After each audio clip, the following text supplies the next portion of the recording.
창세기 38장. 그 무렵에 유다는 형제들에게서 떨어져 나가 히라라고 하는 아둘람 사람이 사는 곳으로 가서 그와 함께 살았다. 유다는 거기에서 가나안 사람 수아라고 하는 사람의 딸을 만나서 결혼하고 아내와 동침하였다. 그가 임신하여 아들을 낳으니 유다가 그 아들 이름을 에르라고 하였다. 그가 또 임신하여 아들을 낳았다. 이번에는 아이의 어머니가 그 아들 이름을 오난이라고 하였다. 그가 또다시 아들을 낳고 이름을 셀라라고 하였다. 그가 셀라를 낳은 곳은 거십이다. 유다가 자기 맏아들 에르를 결혼시켰는데 그 아내의 이름은 다말이다. 유다의 맏아들 에르가 주님께서 보시기에 악함으로 주님께서 그를 죽게 하셨다. 유다가 오난에게 말하였다. 너는 형수와 결혼해서 시동생으로서의 책임을 다해라. 너는 내 형의 이름을 이을 아들을 낳아야 한다. 그러나 오난은 아들을 낳아도 그가 자기 아들이 안 되는 것을 알고 있었으므로 형수와 동침할 때마다 형의 이름을 이을 아들을 낳지 않으려고 정액을 땅바닥에 쏟아버리곤 하였다. 그가 이렇게 한 것이 주님께서 보시기에 악하였다. 그래서 주님께서는 오난도 죽게 하셨다.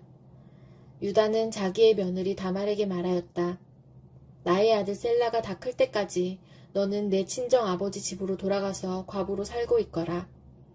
유다는 셀라를 다말에게 주었다가는 셀라도 제 형들처럼 죽을지 모른다고 생각하였다.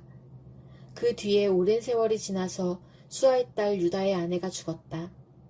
곡을 하는 기간이 끝났을 때에 유다는 친구 아둘람 사람 히라와 함께 자기 양들의 털을 깎으러 딥나로 올라갔다. 다말은 너의 시아버지가 양털을 깎으러 딥나로 올라간다 하는 말을 전해 듣고서 과부의 옷을 벗고 너울을 써서 얼굴을 가리고 딥나로 가는 길에 있는 에나임 어귀에 앉았다. 그것은 막내 아들 셀라가 이미 다 컸는데도 유다가 자기와 셀라를 짝지어주지 않았기 때문이다. 길을 가던 유다가 그를 보았지만 얼굴을 가리고 있었으므로 유다는 그가 창녀인 줄 알았다. 그래서 유다는 그가 자기 며느리인 줄도 모르고 길가에 서 있는 그에게로 가서 말하였다. 너에게 잠시 들렀다가마. 자, 들어가자. 그때 그가 물었다. 저에게 들어오시는 값으로 저에게 무엇을 주시겠습니까? 유다가 말하였다. 나의 가축대에서 새끼 염소 한 마리를 보내마. 그가 물었다. 그것을 보내실 때까지 어떤 물건이든지 담보물을 주시겠습니까? 유다가 물었다. 내가 너에게 어떤 담보물을 주랴? 그가 대답하였다. 가지고 계신 도장과 허리끈과 가지고 다니시는 지팡이면 됩니다. 그래서 유다는 그것들을 그에게 맡기고서 그에게 들어갔는데 다말이 유다의 아이를 임신하게 되었다.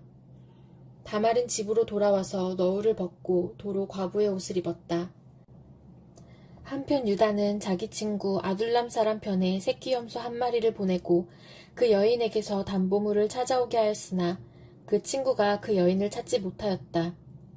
그 친구는 거기에 사는 사람들에게 에나임으로 가는 길가에 서 있던 창녀가 어디에 있느냐고 물었다. 그러나 그들의 말이 거기에는 창녀는 없다고 하였다. 그는 유다에게 돌아가서 말하였다. 그 여인을 찾지 못하였네. 그보다도 거기에 사는 사람들이 그러는데 거기에는 창녀가 없다고 하네. 유다가 말하였다. 가질 테면 가지라지. 잘못하다가는 창피만 당하겠네. 어찌하였든지 나는 새끼 염소 한 마리를 보냈는데 다만 자네가 그 여인을 찾지 못한 것뿐일세. 석 달쯤 지난 다음에 유다는 자기의 며느리 다말이 창녀짓을 하여 임신까지 했다는 소문을 들었다. 유다가 명하였다. 그를 끌어내서 화형에 처하여라. 그는 끌려 나오면서 시아버지에게 전가를 보냈다. 저는 이 물건 임자의 아이를 버렸습니다. 하고 말하였다. 다말은 또 말을 계속하였다. 잘 살펴보십시오. 이 도장과 이 허리끈과 이 지팡이가 누구의 것입니까? 유다는 그 물건들을 알아보았다. 그 아이가 나보다 옳다. 나의 아들 셀라를 그 아이와 결혼시켰어야 했는데 하고 말하였다. 유다는 그 뒤로 다시는 그를 가까이 하지 않았다. 다말이 몸을 풀 때가 되었는데 태 안에는 쌍둥이가 들어있었다. 아기를 막 낳으려고 하는데 한 아이가 손을 내밀었다. 산파가 진홍색 실을 가져다가 그 아이의 손목에 감고서 말하였다. 이 아이가 먼저 나온 녀석이다. 그러나 그 아이는 손을 안으로 다시 끌어들였다. 그런 다음에 그의 아우가 먼저 나왔다. 산파가 어찌하여 내가 터뜨리고 나오느냐 하고 말하였다. 그래서 이 아이의 이름을 베레스라고 하고 그의 형 곧 진홍색 실로 손목이 묶인 아이가 뒤에 나오니 아이 이름을 세라라고 하였다. 마가복음 8장. 그 무렵에 다시 큰 무리가 모여 있었는데 먹을 것이 없었다. 예수께서 제자들을 가까이 불러놓고 말씀하셨다. 저 무리가 나와 함께 있은 지가 벌써 사흘이나 되었는데 먹을 것이 없으니 가엾다. 내가 그들을 굶은 채로 집으로 돌려보내면 길에서 쓰러질 것이다. 더구나 그 가운데는 먼 데서 온 사람들도 있다. 제자들이 예수께 말하였다. 이 빈들에서 어느 누가 무슨 수로 이 모든 사람이 먹을 빵을 장만할 수 있겠습니까? 예수께서 그들에게 물으셨다. 너희에게 빵이 몇 개나 있느냐? 그들이 대답하였다. 7개가 있습니다. 예수께서는 무리에게 명하여 땅에 앉게 하셨다. 그리고 빵 7개를 들어서 감사 기도를 드리신 뒤에 떼어서 제자들에게 주시고 사람들에게 나누어 주게 하시니 제자들이 무리에게 나누어 주었다. 또 그들에게는 작은 물고기가 몇 마리 있었는데 예수께서 그것을 축복하신 뒤에 그것도 사람들에게 나누어 주게 하셨다. 그리하여 사람들이 배불리 먹었으며 남은 부스러기를 주워 모으니 7 광주리에 가득 찼다. 사람은 4,000명쯤이었다. 예수께서는 그들을 헤쳐 보내셨다. 그리고 곧 제자들과 함께 배에 올라 달마누다 지방으로 가셨다. 바리새파 사람들이 나와서는 예수에게 시비를 걸기 시작하였다. 그들은 예수를 시험하느라고 그에게 하늘로부터 내리는 표징을 요구하였다. 예수께서는 마음속으로 깊이 탄식하시고서 말씀하셨다. 어찌하여 이 세대가 표징을 요구하는가? 내가 진정으로 너희에게 말한다. 이 세대는 아무 표징도 받지 못할 것이다. 그리고 예수께서는 그들을 떠나 다시 배를 타고 건너편으로 가셨다. 제자들이 빵을 가져오는 것을 잊었다. 그래서 그들이 탄 배 안에는 빵이 1개밖에 없었다. 예수께서 제자들에게 경고하여 말씀하셨다. 너희는 주의하여라. 바리새파 사람의 누룩과 헤롯의 누룩을 조심하여라. 제자들은 서로 수군거리기를 우리에게 빵이 없어서 그러시는가 보다 하였다. 예수께서 이것을 아시고 말씀하셨다. 어찌하여 너희는 빵이 없는 것을 두고 수군거리느냐? 아직도 알지 못하고 깨닫지 못하느냐? 너희의 마음이 그렇게도 무디어 있느냐? 너희는 눈이 있어도 보지 못하고 귀가 있어도 듣지 못하느냐? 기억하지 못하느냐? 내가 빵 5개를 5,000명에게 떼어 주었을 때에 너희는 남은 빵 부스러기를 몇 광줄이나 가득 거두었느냐? 그들이 그에게 대답하였다. 12광주리입니다. 빵 7개를 4,000명에게 떼어 주었을 때에는 남은 부스러기를 몇 광줄이나 가득 거두었느냐? 그들이 대답하였다. 7광주리입니다. 예수께서 그들에게 말씀하셨다. 너희가 아직도 깨닫지 못하느냐? 그리고 그들은 벳세다로 갔다. 사람들이 눈먼 사람 하나를 예수께 데려와서 손을 대주시기를 간청하였다. 예수께서 그 눈먼 사람의 손을 붙드시고 마을 바깥으로 데리고 나가셔서 그 2 눈에 침을 뱉고 그에게 손을 얹으시고서 물으셨다. 무엇이 보이느냐? 그 사람이 쳐다보고 말하였다. 사람들이 보입니다. 나무 같은 것들이 걸어다니는 것 같습니다. 그때 예수께서는 다시 그 사람의 2 눈에 손을 얹으셨다. 그 사람이 뚫어지듯이 바라보더니 시력을 회복하여 모든 것을 똑똑히 보게 되었다. 예수께서 그를 집으로 돌려보내시며 말씀하셨다. 마을로 들어가지 말아라. 예수께서 제자들과 함께 빌립보의 가이사랴에 있는 여러 마을로 길을 나서셨는데 도중에 제자들에게 물으셨다. 사람들이 나를 누구라고 하느냐? 제자들이 예수께 말하였다. 세례자 요한이라고 합니다. 엘리야라고 하는 사람들도 있고 또 예언자 가운데 한 분이라고 하는 사람들도 있습니다. 예수께서 그들에게 물으셨다. 그러면 너희는 나를 누구라고 하느냐? 베드로가 예수께 대답하였다. 선생님은 그리스도이십니다. 예수께서 그들에게 엄중히 경고하시기를 자기에 관하여 아무에게도 말하지 말라고 하셨다. 그리고 예수께서는 인자가 반드시 많은 고난을 받고 장로들과 대제사장들과 율법학자들에게 배척을 받아 죽임을 당하고 나서 사흘 후에 살아나야 한다는 것을 그들에게 가르치기 시작하셨다. 예수께서 드러내놓고 이 말씀을 하시니 베드로가 예수를 바짝 잡아당기고 그에게 항의하였다. 그러나 예수께서는 돌아서서 제자들을 보시고 베드로를 꾸짖어 말씀하셨다. 사탄아, 내 뒤로 물러가라. 너는 하나님의 일을 생각하지 않고 사람의 일만 생각하는구나. 그리고 예수께서 제자들과 함께 무리를 불러놓고 그들에게 말씀하셨다. 나를 따라오려고 하는 사람은 자기를 부인하고 자기 십자가를 지고 나를 따라오너라. 누구든지 제 목숨을 구하고자 하는 사람은 잃을 것이요. 누구든지 나와 복음을 위하여 제 목숨을 잃는 사람은 구할 것이다. 사람이 온 세상을 얻고도 제 목숨을 잃으면 무슨 이득이 있겠느냐. 사람이 제 목숨을 되찾는 대가로 무엇을 내놓겠느냐. 음란하고 죄가 많은 이 세대에서 누구든지 나와 내 말을 부끄럽게 여기면 인자도 자기 아버지의 영광에 쌓여 거룩한 천사들을 거느리고 올 때에 그를 부끄럽게 여길 것이다. 욥기 4장. 대만 사람 엘리바스가 대답하였다. 누가 내게 말을 걸면 너는 짜증스럽겠지. 말을 하지 않으려고 했지만 참을 수가 없다. 생각해보아라. 너도 전에 많은 사람을 가르치기도 하고 힘없는 자들의 두 팔을 굳세게 붙들어주기도 했으며 쓰러지는 이들을 격려하여 일어나게도 하고 힘이 빠진 이들의 무릎을 굳게 붙들어주기도 했다.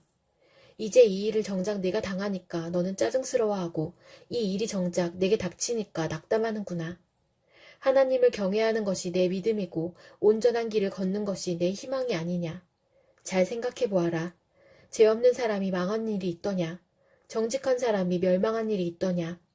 내가 본 대로는 악을 갈아 재난을 뿌리는 자는 그대로 거두더라. 모두 하나님의 입김에 쓸려가고 그의 콧김에 날려갈 것들이다. 사자의 울부짖음도 잠잠해지고 사나운 사자의 울부짖음도 그치는 날이 있다. 힘센 사자도 이빨이 부러진다. 사자도 늙어서 먹이를 잡지 못하면 어미를 따르던 새끼 사자들이 뿔뿔이 흩어진다. 한 번은 조용한 가운데 어떤 소리가 들려오는데 너무도 조용하여 겨우 알아들었다. 그 소리가 악몽처럼 나를 괴롭혔다. 두려움과 떨림이 나를 엄습하여 뼈들이 막 흔들렸다. 어떤 영이 내 앞을 지나가니 온몸의 털이 곤두섰다.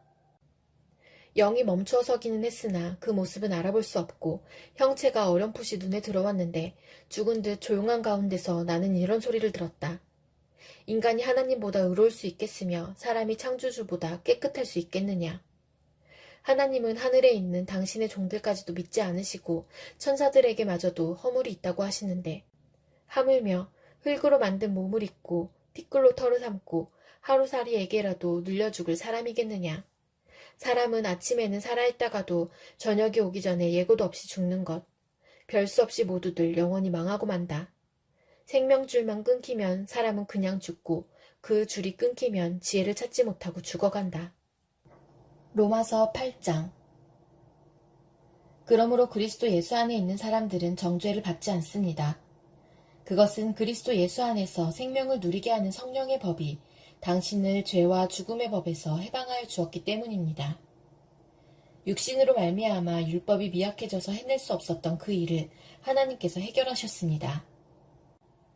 곧 하나님께서는 자기의 아들을 죄된 육신을 지닌 모습으로 보내셔서 죄를 없애시려고 그 육신에다 죄의 선고를 내리셨습니다. 그것은 육신을 따라 살지 않고 성령을 따라 사는 우리가 율법이 요구하는 바를 이루게 하시려는 것입니다. 육신을 따라 사는 사람은 육신에 속한 것을 생각하나 성령을 따라 사는 사람은 성령에 속한 것을 생각합니다. 육신에 속한 생각은 죽음입니다. 그러나 성령에 속한 생각은 생명과 평화입니다. 육신에 속한 생각은 하나님께 품는 적대감입니다. 그것은 하나님의 법을 따르지 않으며 또 복종할 수도 없습니다. 육신의 매인 사람은 하나님을 기쁘게 해드릴 수 없습니다. 그러나 하나님의 영이 여러분 안에 살아계시면 여러분은 육신 안에 있지 않고 성령 안에 있습니다.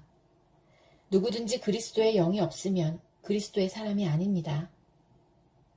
또한 그리스도께서 여러분 안에 살아계시면 여러분의 몸은 죄 때문에 죽은 것이지만 영은 의 때문에 생명을 얻습니다. 예수를 죽은 사람들 가운데서 살리신 분의 영이 여러분 안에 살아계시면 그리스도를 죽은 사람들 가운데서 살리신 분께서 여러분 안에 계신 자기의 영으로 여러분의 죽을 몸도 살리실 것입니다. 그러므로 형제자매 여러분, 우리는 빚을 지고 사는 사람들이지만 육신의 빚을 진 것이 아닙니다. 우리는 육신을 따라 살아야 할 존재가 아닙니다. 여러분이 육신을 따라 살면 죽을 것입니다. 그러나 여러분이 성령으로 몸의 행실을 죽이면 살 것입니다. 하나님의 영으로 인도함을 받는 사람은 누구나 다 하나님의 자녀입니다. 여러분은 또다시 두려움에 빠뜨리는 종살이의 영을 받은 것이 아니라 자녀로 삼으시는 영을 받았습니다. 그래서 우리는 그 영으로 하나님을 아빠, 아버지라고 부릅니다. 바로 그때에 그 성령이 우리의 영과 함께 우리가 하나님의 자녀임을 증언하십니다. 자녀이면 상속자이기도 합니다.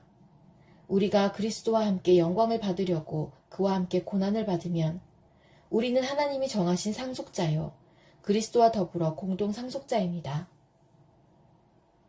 현재 우리가 겪는 고난은 장차 우리에게 나타날 영광이 견주면 아무것도 아니라고 나는 생각합니다. 피조물은 하나님의 자녀들이 나타나기를 간절히 기다리고 있습니다. 피조물이 허무에 굴복했지만 그것은 자의로 그렇게 한 것이 아니라 굴복하게 하신 그분이 그렇게 하신 것입니다. 그러나 소망은 남아 있습니다. 그것은 곧 피조물도 썩어짐의 종살이에서 해방되어서 하나님의 자녀가 누릴 영광된 자유를 얻으리라는 것입니다.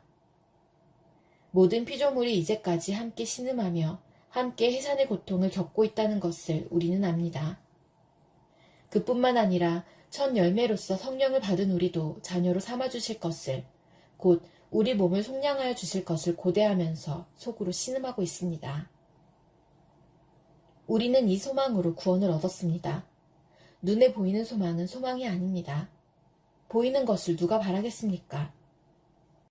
그러나 우리가 보이지 않는 것을 바라면 참으면서 기다려야 합니다. 이와 같이 성령께서도 우리의 약함을 도와주십니다. 우리는 어떻게 기도해야 할지도 알지 못하지만 성령께서 친히 이루 다 말할 수 없는 탄식으로 우리를 대신하여 간구하여 주십니다. 사람의 마음을 꿰뚫어 보시는 하나님께서는 성령의 생각이 어떠한지를 아십니다. 성령께서 하나님의 뜻을 따라 성도를 대신하여 간구하시기 때문입니다. 하나님을 사랑하는 사람들, 곧 하나님의 뜻대로 부르심을 받은 사람들에게는 모든 일이 서로 협력해서 선을 이룬다는 것을 우리는 압니다. 하나님께서는 미리 아신 사람들을 택하셔서 자기 아들의 형상과 같은 모습이 되도록 미리 정하셨으니 이것은 그 아들이 많은 형제 가운데서 맏아들이 되게 하시려는 것입니다. 그리하여 하나님께서는 이미 정하신 사람들을 부르시고 또한 부르신 사람들을 의롭게 하시고 의롭게 하신 사람들을 또한 영화롭게 하셨습니다. 그렇다면 이런 일을 두고 우리가 무엇이라고 말할 수 있겠습니까? 하나님이 우리 편이시면 누가 우리를 대적하겠습니까? 자기 아들을 아끼지 않으시고 우리 모두를 위하여 내주신 분이 어찌 그 아들과 함께 모든 것을 우리에게 선물로 거저주지 않으시겠습니까? 하나님께서 택하신 사람들을 누가 감히 고발하겠습니까? 의롭다 하시는 분이 하나님이신데 누가 감히 그들을 정죄하겠습니까? 그리스도 예수는 죽으셨지만 오히려 살아나셔서 하나님의 오른쪽에 계시며 우리를 위하여 대신 간구하여 주십니다. 누가 우리를 그리스도의 사랑에서 끊을 수 있겠습니까? 환난입니까? 공고입니까? 박해입니까? 굶주림입니까? 헐벗음입니까? 위협입니까? 또는 칼입니까?